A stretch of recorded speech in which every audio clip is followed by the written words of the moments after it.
Ito bang si Karen nagtatanong para ma-inform ang publiko? O yung bang mga tanong niya ay ipinapatanong ni Sara Duterte? Oh my God. Maayong adlaw kaninyong tanan ug hinaot nga anaa kamo sa maayong panglawas karong adlawa. Tuloy-tuloy na po tayo sa ating topic for today.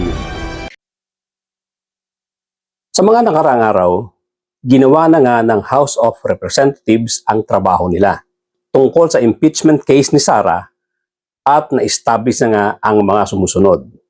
Sufficiency in form, sufficiency in substance, at yung sufficiency in grounds. Ang susunod na step ay yung pag-conduct ng hearing para desisyonan kung ang kasong na-file ay may probable cause.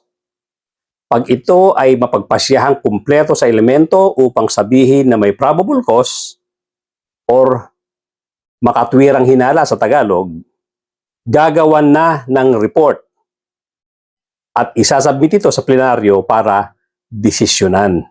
Kailangan nito ang at least one-third or one-third vote of approval of the whole members of the House of Representatives para tuluyan na nga itong madala sa Senado para naman sa paglilitis at madesisyonan dito kung siya ay guilty or not guilty. Alam niyo, minsan nagagalingan ako dito kay Karen Davila.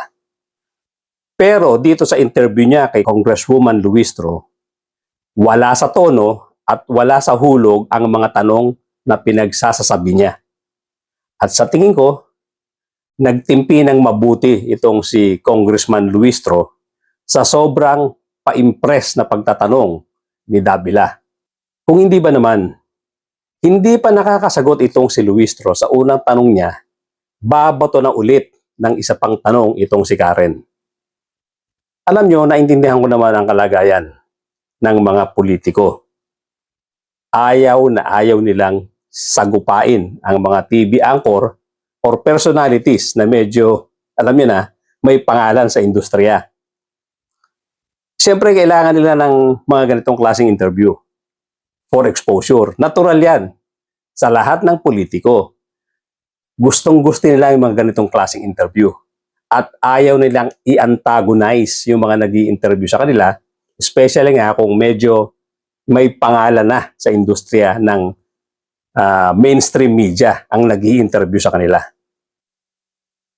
Para kasing yung utak nitong si Karen Davila ay medyo nahamugan ng utak ni Sara. Hindi na nga nabibigyan ng atensyon ni Congresswoman Luistro para bigyan ng sagot. Yung unang tanong, bumabato ka agad na panibagong tanong itong si Karen Davila. Ganadong-ganado nga.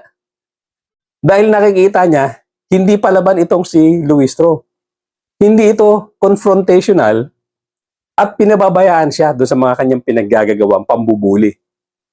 So dito, sa ginagawa kong episode, gusto kong himayin ang mga sinabi ni Karen Davila o yung mga tanong niya at yung mga diretsong sagot na brutal na hindi sinabi ni Luistro dahil nga sa pagtitimpi ng congresswoman. Makikita nyo naman dito sa video yung pagmamagaling ni Karen Davila at yung pagtitimpi ni Congresswoman Luistro. Dahil gaya nga na sinabi ko, ang mga politicians, nag-iingat ito. Ayaw nilang makabangga ang mga personalidad sa mainstream media, gaya nga ni Karen Davila. Given yun, alam natin ang dahilan. Kaya tayong nasa social media, tayo ang magtama at sumagot ng diretso sa pambabraso ng ilang media personalities gaya ni Karen. Kasi deserve ng taong bayan na marinig lahat ang katotohanan at hindi yung partial na katotohanan dahil alam natin kung gaano ka-powerful ang mainstream media. Pwede nilang pilipitin ang braso ng guest nila.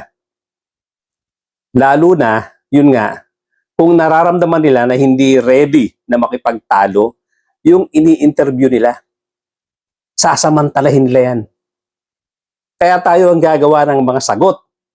Tayo ang tayo ang gagawa ng mga brutal na kasagutan. May ikli pero brutal na dapat marinig ng taong bayan para 100% ang kanilang makukuhang information doon sa mga tanong na hindi masyadong masagot ng politician dahil nga sa pag-iingat. Ang tanong ka rin, sigurado ko bang ang nagtanong kung bakit ang impeachment ay hindi na itinuloy kaagad or hindi na lang ituloy kaagad sa Senado na hindi na dumaan sa hearing?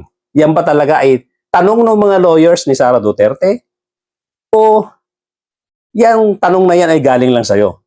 They may have a point and say, what makes that any different? Si former President Estrada, hindi naman nag-attend. Si Corona, si Gutierrez, ang dami, hindi naman nag-attend sa any House hearing.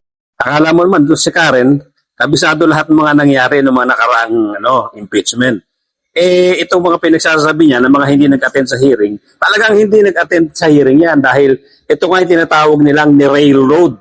Yung nung makakuha ng 1/3 vote yan sa House, diniretso na sa Senado.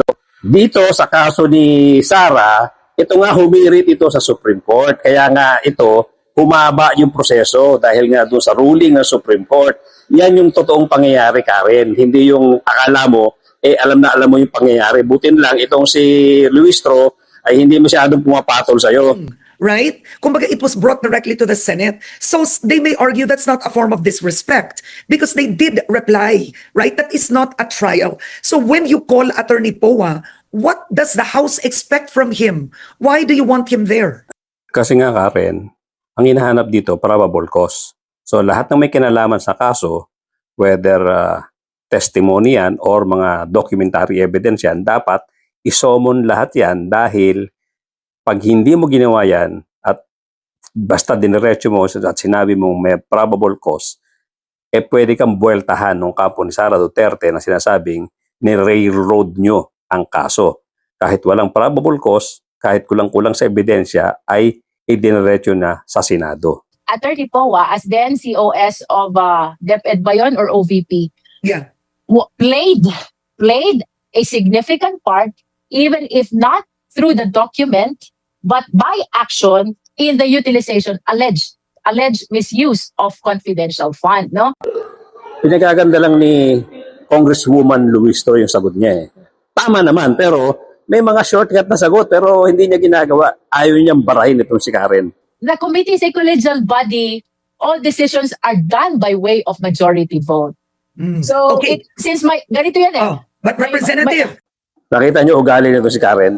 Hindi pa tapos yung sinasabi ni Congresswoman Luistro, umaarangkada na naman siya ng bagong tanong. Talagang ino-overwhelm niya itong si Congresswoman Luistro at nagpapa-impress siya masyado. but Representative, etong tanong. So Attorney Poa goes there. I'll give you a scenario. He refuses to answer questions. He'll say, I don't believe that this is the forum. Right? Let's say hypothetically, you have to remember they have a defense strategy. I mean, I don't know what it is, but what if Michael Poa will be used as a witness in the trial proper? Because you yourself said he was in a position then, right? During that time, he knows where the funds were spent. So he may not be one of the lawyers in the hearing in the trial proper, but they could use him as a witness. We don't know that. But by bringing him there, o sasabihin ng kasamahan mo, we will cite you in contempt for not responding. So that's when this gets blurry. He can choose not to respond. O, kita nyo? Ayan na naman siya. Banat na naman. Hindi pa nasasagot yung una mong tanong, bumabato ka na ng panibagong tanong. Ganadong-ganado ka. Unang-una, hindi blurry ito, Karen. Walang blurry dito. Ikaw lang ang malabo dito. Bakit naman nila isa-cite in contempt si Poa? Hindi na kailangan yan. Sa tingin mo ba, yung kanyang pananahimik, kung mananahimik man siya, ay makakatulong sa cause ni Sara? O mas mapapadali ang trabaho ng mga congressmen sa paghatol na ito ay merong probable cause dahil walang maikatwiran ang side ni Sara or ito mismong si Attorney Poa? Mas madaling sabihin na nagsisinungaling siya at umiiwas siya sagutin yung mga issues, kaya pwedeng desisyon ng kagad ito na ito ay merong probable cause. He can choose not to cooperate because it could be a part of the strategy. This is why ang tanong ko, what is the role of the members? Nagmamagaling, di ba? Feeling niya mas magaling siya kay Luistro. Ito talaga si Karen. You know, he can choose Members not are to the, the members Yeah, are but you know what? A investigators. person can choose not to respond. It is within the right of any person. Tinuturoan pa yung abogado, di ba? Tinuturoan pa si Luistro. Impressive talaga itong si Karen. To choose not to respond because that is not a trial. Kaya yan yung tanong ko eh. Aren't you already crossing the line at this point? May magandang sagot dito si Luistro. Bandang huli gagawin niya na rin yan. Hindi niya na rin matitiis bandang huli, sasagutin niya. Pero alam natin, sasabihin din natin yung sagot dito. Lahat ito, sinusundan lang kung ano ang sinasabi ng batas, kung ano ang ruling ng Supreme Court. Ito yung proseso, Karen Davila. You're actually, ang pinapasabihan nyo are probable evidence ha. Nandun na kayo eh. Palakpakan natin tong si Karen Davila. Napakagaling, di ba? Ang galing mag-lecture. So yan ang tanong ko. Okay, what if Attorney Powa refuses to respond? Can you cite him in contempt? Oh, that's a basic question. Can you? He has to cite the ground for refusing to respond. Okay, so a no? possible response, Mr. Chair, I cannot respond because this will be part of the evidence. Ako na ulit ang sasagot kasi itong si Luistro nga, ginagandahan masyado yung sagot. Hindi sinushortcut, hindi binabara si Karen. Alam mo Karen, bakit ko naman isi-cite in contempt itong si Powa kung hindi siya sasagot? Hindi na kailangan yan dahil ito ini-establish lang naman namin yung probable cause.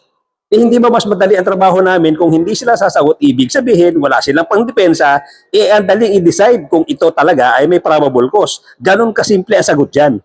Pag nagsisinungaling ang tao o umiiwas sagutin yung mga ebidensya na ipinakita, ibig sabihin may pagka-guilty sila dyan. So madali ang desisyonan kung may probable cause yan. Entiende, Karen? O paano kayo ngayon? Because they are not recognizing the constitutionality of Not the necessarily. proceeding. Is that the They reason? can say, we recognize this. Wow, ang smart ni Karen, di ba?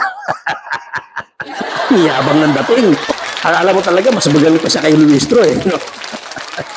But I am limited. I cannot give out details. O Well, paano yun? it will depend on the members of the Justice Committee. May rules tayo. Inciting. But how far can you go? Karen, as far as saying that this case has probable cause, ano pa ba hinahanap mo? Ikaw ang nagko-complicate eh. Resource persons in contempt, no? It Okay. will depend on how the justice members will be reacting to the failure or refusal of the resource person or the witness to respond. Because let's say you cite a person in contempt, i-detain nyo, ipapakulong nyo. Karen, you're putting words into the mouth of Congresswoman. Wala pa siyang sinasabi na ipapakontempt, ipapakulong yung tao. Hindi na nga kailangan. Bakit nila gagawin yan? Samantalang ang dali-dali desisyonan yan kung sila ay iiwas na sagutin ang mga ebidensya pati yung testimonies. Hindi ba trabaho na yan sa actual impeachment trial? Exactly. Ikaw naman ang may sabi nun na iko-contempt, ipakukulong. Sa bibig mo nang galing yan, hindi sa bibig ni Congresswoman Luistro. Ikaw ang may sabi niyan. Pinangungunahan mo daldal ka ng daldal, hindi mo na binigyan ng pagkakataon makasagot yung tao. Parang you are really acting like a court. Lahat na lang talaga nanggaling sa bibig ni Karen Davila. Lahat ng magiging desisyon ni Congresswoman Luistro nanggaling na sa kanya. Siya nagsasuggest. She's putting all the words into the mouth of Congresswoman Luistro. Lahat nanggaling na sa kanya. Wala pa nga sinasabi yung tao. Tumatahimik na nga dahil ang daldal niya at masyado siya nagmamagaling. Ang talino. That's my question. If you go this way, I have another question. Oh my God. You bring in the side end of the Vice President, right? That Representative Rizon says increased by 100-fold. I'm reading it right now, okay? Which is fair, okay, that her SALN increased from 2007 to 2005, I believe. Yun ang contention. Okay, the SALN in itself is not a crime, right? But she has to defend how her SALN increased. O, eto tanong ko, ma'am. By defending it in the House, is not that already a trial? Oh my God. Ako na ulit ang sagot, Karen. Kung ilalatag na ebidensya nila Sara Duterte tungkol sa SALN niya, siya lang ang pwedeng sumagot niyan. At hindi naman kailangan i-cross-examine yan ng mga congressmen. Kung ano lang ang nilatag niya, doon magbabase ng desisyon itong mga congressmen. Hindi naman trial yan talaga. Ikaw lang ba na nagsasabi trial yan? Ang kulit-kulit mo, paulit-ulit ka, na ang pinalalabas mo trial, hindi naman talaga trial. Hindi ikaw cross-examine yan. Magpakitaan lang ng ebidensya dyan kung ano yung papakita ng prosecution, kung ano ay papakita ng depensa. Doon matatapos yan. At magde-decide sila kung yan ay may probable cause o wala. Walang trial. He is part of the investigators and it is incumbent upon him to know the truth behind these allegations. Ito naman kasing si Congresswoman Luistro, masyadong pinagaganda yung sagot, masyadong ginagawang cute. Pwede naman diretsahin at barahin itong si Karen Davila. Dapat dyan ang sagot brutal eh. Kasi masyado ng epal eh. It could be belying the allegation in the complaint. It could be proving the allegation in the complaint. So itong mga searching questions, no, which will be raised on the basis of this RN by because let's Congressman see. Ridon will have no certainty yet as to its result, di ba? So what is being done here really, or what will be done by the investigators or the justice members? It's already been declared sufficient in Because grounds. it is in the Why not rules. send it to a vote? Oh my God. Dito siya nagmamagaling eh. Ito yung kanina pa niya ipinipilit na sistema. Yung gusto niya, i-shortcut na. Paano nga naman yung procedure? Paano naman yung proseso na gustong mangyari ng Supreme Court? Itong argumento ni Karen, parang argumento ng mga DDS eh. Yung sala sa init, sala sa lamig. Pagka hindi pabor sa kanila, kukontrahin. Pagka pabor naman, yun ang ipagtutulakan nila. DDS na DDS. Hindi ko maintindihan kung DDS ba talaga itong si Karen. Because And the then rules you have... provide for a hearing proper. Okay, What are we but supposed ma'am, to do? but ma'am, isn't this also an opportunity for grandstanding? Oh my God. Ininsulto pa ang Kongreso na pwede raw gawin itong pag-grandstanding lang kaya pinapatagal, kaya pinapahaba. Hindi niya na talaga nakukuha na ito ay hinihingi ng proseso. Ito yung hinirit ng kampo ni Sara Duterte sa Supreme Court. Kaya nagkaroon ng ganitong mahabang proseso. Sila ang nanghingi nito sa Supreme Court. Ngayon na nagiging problema kay Sara Duterte, yung pagpe-present ng mga ebidensya diyan sa lower house, ayaw naman nila ngayong sundin yung proseso. Ito rin yung sinusundang argumento nitong si Karen Davila. Talagang hindi ko maintindihan kung DDS na talaga ito eh. To actually elongate the hearing. You know, No. instead of the Vice President having her day in court in the Senate. And frankly speaking, I'm being objective here. These are legitimate academic questions that are now being taken up by law students. Binilog mo pa itong si Congresswoman Luistro. Paano mo nalaman na yan na dinidiscuss sa mga schools? Na yan ay mga nagiging academic discussion ngayon. Nag-survey ka ba, Karen? Nambola ka pa dyan. If the House Justice Committee is going overboard, yun yung tanong in classes today. Finally, ito na yung tamang sagot. Ito na yung maikli at ito na yung eksaktong sagot na dapat kanina pa sinabi ni Congresswoman Luistro. Dito, barado na si Karen Davila rito. Ito yung kanina pa dapat sinabi ni Congresswoman Luistro. Ito yung dapat sinagot niya kanina pa na ahampas sa mukha ni Karen Davila. How can we be overboard if what we're doing are all in the rules of impeachment, which has been the rules since the past impeachment processes? No? And how can we do away with this process when it is provided under the rules that we're supposed to conduct a hearing proper? Kung hindi tayo mag-hearing proper, kung walang presentation ng evidence, kung walang issuance ng subpoena, how else are we going to determine the existence or non-existence of probable cause? And no way that we will be debating. I think that one is clear. You have really shown that yourself. Akala ko nakuha na ni Karen eh. Pero tingnan mo ha, slow siya eh. Hindi niya pa rin nakuha. Yung itatanong niyang panibago tungkol kay Madriaga, hindi niya naisip na the same answer ang lalabas dito. When Madriaga arrives, right, and he is questioned. So, I can imagine how hearings go. Tatanungin, anong alam mo? May personal knowledge ka ba dito? Etc. Right? So, he would obviously state what he would claim to know or what he knows. The question is this. The team of the Vice President, are they allowed? They're not allowed to correct him, right? Wow. You're asking about Let's say Madriaga speaks and says, nakita ko ginawa to ni Vice President. We cannot- Halimbawa lang po to. Yeah, Ginapatay niya to, ginawa niya to, inutos niya to. So he's speaking. Can the defense team, what can they do? Because Obviously, you will ask these questions. None of us will know if he's speaking the truth or not until it reaches a trial proper. And the senators who will ask as judges can cross-examine him. Kasi are you allowed to cross-examine? Yun pa rin ang magiging sagot ni Congresswoman Luistro. Dahil yun naman talaga ang tamang sagot. Hindi ito trial at hindi kailangan i-cross-examine at hindi naman talaga mag-attempt i-cross-examine itong si Madriaga dahil hindi naman kailangan. Kailangan lang ito mag-present ng ebidensya para sa prosecution at pwede mag-present ng ebidensya naman yung kabila, yung depensa, para patunayan kung itong ang sinasabi at inilalabas na ebidensya nitong si Madriaga ay tama o mali at ito ay pwedeng desisyonan kung ito ay may probable cause. Hindi kailangan na magkaroon pa ng cross-examine. Karen Davila, akala ko nakuha mo na. Hindi pa rin pala. Ito yung proseso, Karen Davila, ito yung proseso. Karen Davila, proseso ito na dapat i-comply at hindi na kailangan mag-cross-examine ang magkabilang parte. Well, siguro yung iba dyan, medyo makikarried away at magtatanong-tanong parang magko-cross-examine. Pero pwede yang i-declare or pwede yang ihirit na out of order dahil hindi nga ito dapat magkakaroon ng cross-examination dahil hindi ito trial. Karen Davila, hindi ito trial. Ito yung proseso na dapat sundin ng lower house para hindi sila masabihan na sino-shortcut nila at hindi sila masabihan ng Supreme Court na bakit hindi sinunod yung proseso na sinasabi ng Supreme Court. Na in the first place, ang humirit nito, ang nag-request nito sa Supreme Court ay yung kampo mismo ni Sara Duterte.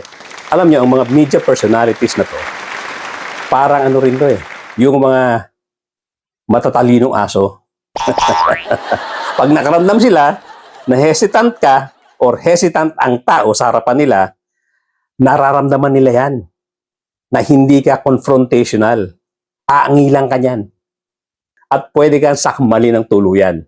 Dahil nga hesitant ka, nakikita nila takot ka, nagiging mas agresibo yung aso. Yung asong matalino.